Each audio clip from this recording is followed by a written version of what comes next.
Good morning, everyone. I'm Sedge, and this is tutorial number 6 in my beginner tutorial series on how to script in Roblox. And today we're going to be covering scripting with GUIs. So there's a lot to cover, so we're just going to run right into it. Now, if you want to make a GUI that appears on the player's screen as soon as they join the game and stays on their screen, what you're going to do is access Starter GUI, because as the name implies, it's the GUI elements that show up as soon as the player joins the game. Now you can put GUIs in replicated storage, server storage, things like that, and clone them into the player's GUI later on if you want them to show up during certain events, but that's kind of more advanced, so we're not going to get into that. Now the first thing you need to do if you're going to create a GUI is add a screen. And this doesn't show anything on the screen despite the name. It's just kind of a way to organize your GUI elements. You'll typically have maybe 1, 2, or 3 depending how GUI intensive your game is, but what I like to do is typically name this player UI, and it will hold health bars, buttons on the screen, different display things you need to show, like if you increase a stat and it says like +1 or something like that. I'm going to put all these things in one screen player UI. Now, it's good to use these to keep your things organized, but they're not super essential. Just know you need at least one of them to hold a frame. Now, a frame can actually be seen. It's going to spawn at 0, 0 on the screen, and it's going to auto size to 100 times 100 pixels. Now, before you do anything else, this is pretty important. You will pretty much never need to use the second set of numbers here. These are pixel dimensions, and those are really tricky to use because a lot of players on Roblox use a lot of different devices to play the game. So right now I'm on a 1980 or 1920 by 1080 monitor, but I could just as easily hop onto my phone, which is way smaller, or on an Xbox, which is way larger if it's on a large TV. So what you do is you ignore these pixels for the most part. You're really never going to use them, and use the first parameter of this bracket set, and it's the aspect ratio. Essentially, it's the percentage of the screen that it covers. So 0.2 is 20%, and over here 0.2 is 20%. And see, the pixel size right now is 384 by 162, but on a phone screen it could be way smaller, but it will be 20% of the size of that screen. So that's super important. Always use proportional sizes, because you want people to be able to play this game on different monitors, different size screens, etc. Now, Roblox recently updated Studio maybe a month or so ago, so you can manually click and drag this around, which is super helpful. Of course, you can always manually edit the position here, the X position and the Y position going up and down. You can make it go beyond 1 as well if you want to hide it off the screen or something like that. Or as we get further into the frame, as we add things to the frame, you can put things. So a frame essentially contains all of the GUI elements within it in a 1 by 1, like 100% by 100% frame. But you can add an element in and make it its position 1.5 on the x-axis, and it will show up like here, if that makes sense, like outside of the frame, 50% out of the frame this way or that way, whatever you decide to set the number to, positive or negative. So a frame allows you to hold more GUI elements, and we're going to add one, a text label. Now, before we do anything else, always change the size to, I always just do like 0.5, 0.5, 0.50, 0.50, and then you can manually drag to the size you want, and it will change it proportionally. But if you don't do that, if you do like 0, 100, 0, 100, like how it spawns in, and you change it, it will change it via pixel size. So it will use the size it's currently being implemented. So always make sure you change it to proportion instead of pixel, like this. And so now we have a background. We'll call this background, just as a name, doesn't matter. And we'll call this title. And we want our title to be nice and centered, and these green lines will help you align your GUI elements. They're super helpful. And see our position's 0.25. You can manually put that in as well.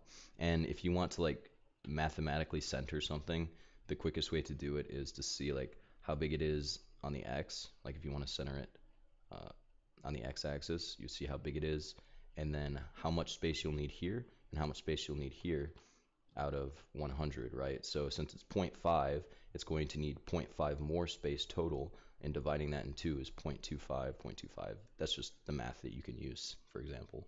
But you don't have to worry about that because, like I said, you have these green lines to help you align, and the red lines as well. So we want to change the text of our title, where this property text right here, and it will say store. And what I always do is I scale text scale. It scales the text to the size of the text label you're using, so it can get larger, smaller, or shorter, wider. And that's useful if you're changing the text frequently in your scripting, like a health bar or something like that, because it will adapt to the size of your text label no matter how long the numbers are or the word is, etc. And you can change the font. Typically Source Sans doesn't look nice, so you can change it to any one of these, and you can even add your own fonts into Studio, but they won't show up in the game because it's kind of like downloading a texture mod in Minecraft or something like that. It just changes how you see it. So I don't recommend using those if you're going to make a game for other people to use, because nobody will be able to see it unless they have it downloaded as well. So we can use something like Antique, make like an old Western store. Now we want to add some color, right?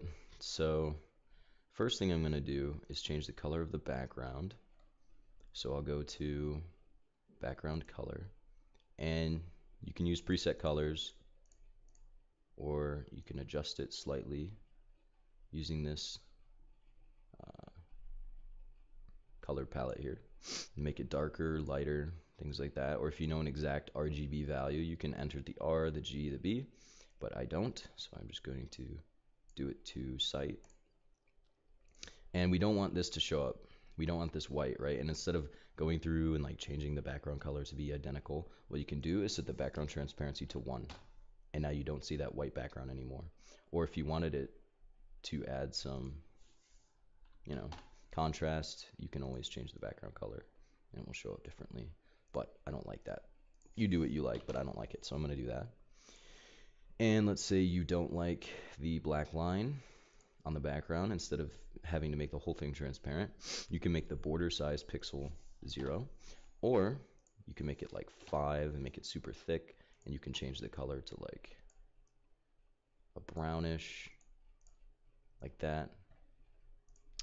And I want this store to be a little bigger, so I'm going to drag it out. And see how this, since the title is inside of this frame, it scales up with the size of the frame. So if I make it bigger, the title is going to get bigger as well, which is super cool. And then you can continue to add elements. So I'm just going to Control D, duplicate it, and I'll call this like gun, right? And I'll drag it down this way. And since it's a copy of this, it's already using the proportional ratio. It's not using the pixel. So I can just size it down. Maybe I want it to say like revolver, and I want the text to be like a dark green or dark red. Yeah, like that. And now we're going to get into the next type of GUI element, which are buttons. There are different kind of buttons and images. You can use an image label and change it's essentially like a text label, but what you do instead of changing text is obviously you change an image. So you can get a decal from the website, hold on, and you can edit the image ID right here. And if you just take a URL from the website and put it in here, it will automatically format it for you into this format, so don't worry about that. And you can change the image color, image size, etc. Of course, we want to change it to like proportion, but I don't actually want to go get an image right now. But essentially all you do is go into the library decal. Actually, let me see. If I go into toolbox, go into decals, images, maybe, no, okay, never mind. But if you go on the website and you get a URL for a decal or something from the toolbox, you can put it in here and it will show it. And you can, of course, change the background transparency to 1, so you don't have to see the white background on an image or anything like that. But we'll delete that. And what we're going to do is add a button. And an image button is the same thing. I'll show you. So a text button, right, is text that you can click. And an image button is the same way, but instead of text, it's going to be an image, which are super useful if you want to represent like an item in the store that you want people to be able to see before they buy. So like in this case, I might have a picture of a revolver that you can click, but it depends what you want to do. And so I'm going to change the text of this to buy. And I'm going to make it antique. And I'm going to scale it up. And I'm going to make my border size pixel like 3. And I'm going to make my background color a nice green. It's easy on the eyes. And then I'll make the border color a dark green to add like a complement. So it's really important when you're designing your GUIs to make them attractive and appealing. Like this isn't very attractive or appealing, it's just kind of a rough idea, but you want to use things like color complements, like a lighter green and a darker green, and like a lighter brown and a slightly darker brown, things like that that are appealing for people to look at, because you want your GUIs to look nice. But we're going to call this buy. So now we have enough. We're going to get into the actual scripting. Actually, you know what? I'm going to add one more thing into my player UI. I'm going to add a text button. I'm going to call it, store toggle. I'm going to resize it. Put it here. And I'm going to quickly edit the color and make it just like that. And store and antique, text scaled. Wow, that's huge. Okay. And that's fine. That'll do for now. So what we're going to do now is toggle a value, and this is why you use frames. Again, another reason why is that you can toggle the visible status, and you can turn everything inside of it invisible or visible when you want to. And you can do the same thing with the screen. You can accept it's enabled or disabled.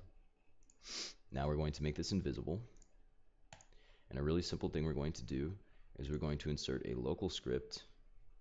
And you can put these in the starter GUI if you want to. Just make sure you put it somewhere organized that you can keep track of. And we'll call it a local script. And we'll just call it player UI control.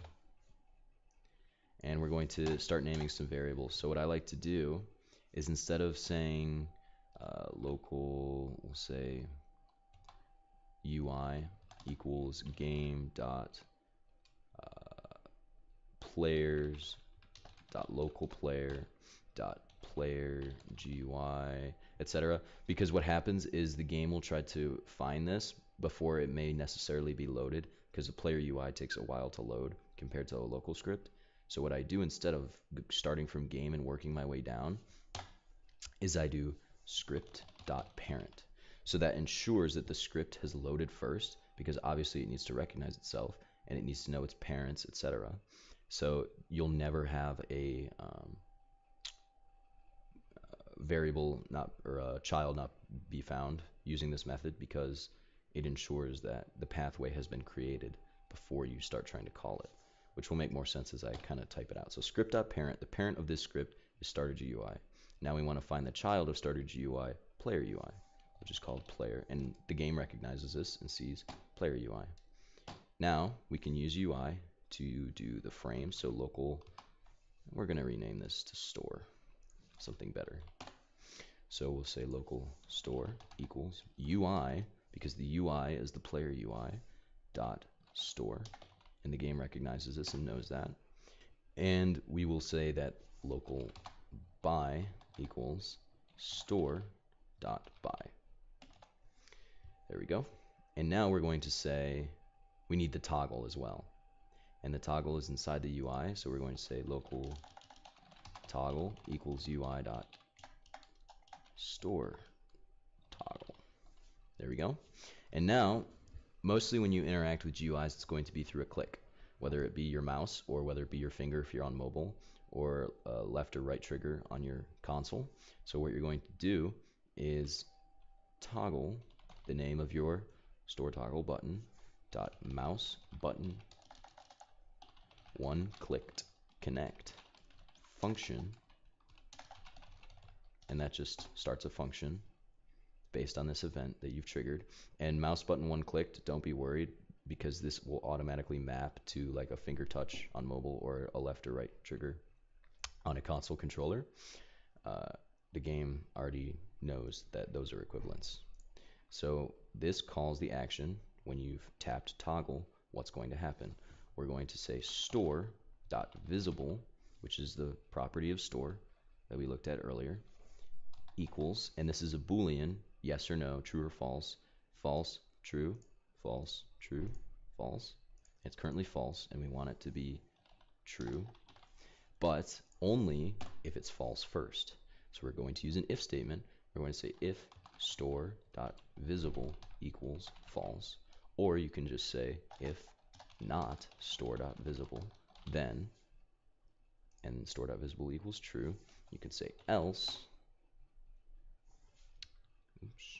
and make sure you have an end at the end of your if statement, and use proper indentation so it doesn't get confusing. Else, if the store is visible, then store.visible equals false, and that will let you close the store when you want to. So let's see how this works.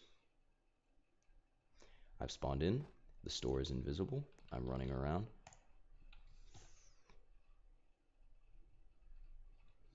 Oops, so looks like I made a mistake. Mouse button one down. Clicked is not the syntax, it's mouse button one down. So let's try that again. There we go. And now we can see we have our store and we can close it. So the buy button, you can now do the same thing, and it'll be a little bit more complex, of course. And you'll say buy.mouse button one down connect function to start your function. And you can make this however you're going to deal with this in the game. And in the next tutorial, I'm going to be covering player values like cash, and I'm not going to get into inventory because that's kind of complex. It's more advanced. I may make a one-off tutorial that's like 30 minutes long explaining how data stores work and how you can save player inventories. But essentially what you would put inside here is like, you know, player.cash equals cash minus price, whatever your price is, you know, and then player inventory, you know, player.inventory. If you have an inventory folder inside of you, dot revolver dot owned equals true. After, you know, you've subtracted the cache, you know, the cache is up here, player.cache.value equals, you know, kind of confusing stuff. You don't know what this means right now, but that's essentially what you would do to handle it. But you need to be careful when you start dealing with the player's inventory on the client side, because exploits all work on the client side.